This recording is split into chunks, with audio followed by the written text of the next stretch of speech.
accomplishments that can say, okay, we're just going to be objective. We're not entering the political arena at all.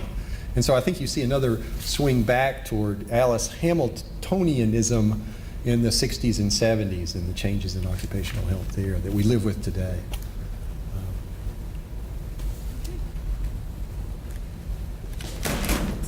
Great. Thanks for that question. That allowed me to say a Okay, Joe? So, Chris, thank you for a fantastic presentation.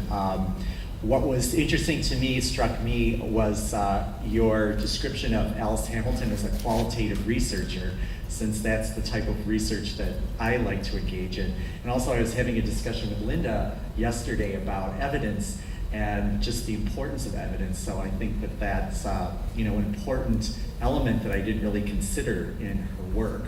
One other thing that struck me was the ethics of who is she addressing her work to? And you suggested that she was addressing it to the employers, to the managers of the workplaces. And I'm not sure, but it seems like ethics would be one of the leverage points or power that she used to try to convince them. So it seems now we're kind of desensitized in some ways to hazards, exposures, different things, but is there an element there of appealing to the ethics that still might draw power to the concerns that we have about workers today? Yeah, I think that was her. Okay, the ethics thing. I mean, for the I mean, she was, in a way, she was more quantitative than anyone else in that period. So she brought. I mean, there were lots of other things she did, but it's a little bit, I think, of an anachronism to say she's actually qualitative, because she did.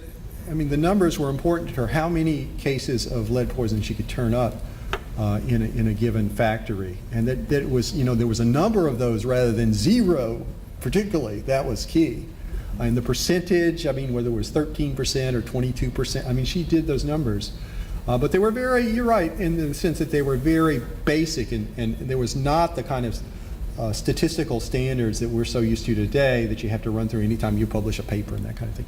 And of course, this gets back to the other point about the moral dimension of what she was doing. Yeah, I think it was I think it's still there in occupational health today, but it's a little bit camouflaged by our sense that what we do is scientific and we have to keep it scientific. But even if you talk about something like the thresholds, the workplace thresholds what we're going to allow in the workplace, that's a value judgment. That number is itself a moral statement. We're not going to allow any more than this because at this level, people start to get sick, or people start to be threatened with. That's a moral statement, even though it's in a number. So I think that a lot of this gets buried. Her legacy gets buried by our sense that what we're doing is counting rather than moralizing. They're both there in what we do, but she was particularly up front, had to be, with the moral side and the moral arguments that she made, particularly to these corporate executives like Cornish and so on. And she learned to tweak their conscience. I mean, that was her leverage. And that was just about all the leverage she had in a lot of cases. So it was important that she do that. And I think, that's a legacy that we can learn from today, because there are a lot of things that we're not going to be able to legislate. It's got to be a matter of persuasion. And where, in a world where persuasion was all occupational health people had, there's a model there, I think, that we can appropriate and bring back today. I mean, the very fact that, you look how she plays this, right, in the Cornish factory. She doesn't say anything. She goes in there. She listens to their message. There's no lead poisoning here. She walks around. She sees all the dust and all the exposure she knows has got to be causing lead poisoning. And so she goes out and she finds documentation. Yes, indeed, 27 cases. She brings it back and shows it to them. And not just publish it, but shows it to them. And that got to Cornish. That got to him. not only did they bring in ways of keeping down the dust, requiring respirators and that kind of thing.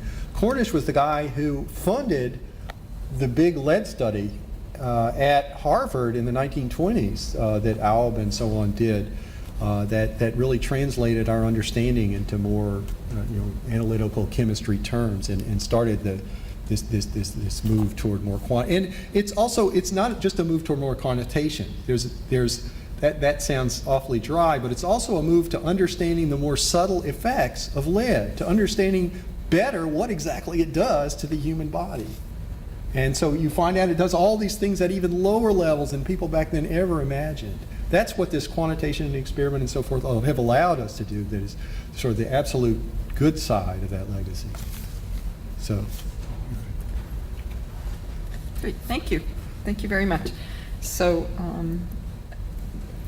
Chris will be around for a little while, and he'll be here through the program, so there'll be an opportunity again to ask questions. But we're going to move on to our next speaker. Our next speaker is Leslie Nichols. Dr. Nichols is Senior Health Communications Specialist with the U.S. National Institute for Occupational Safety and Health.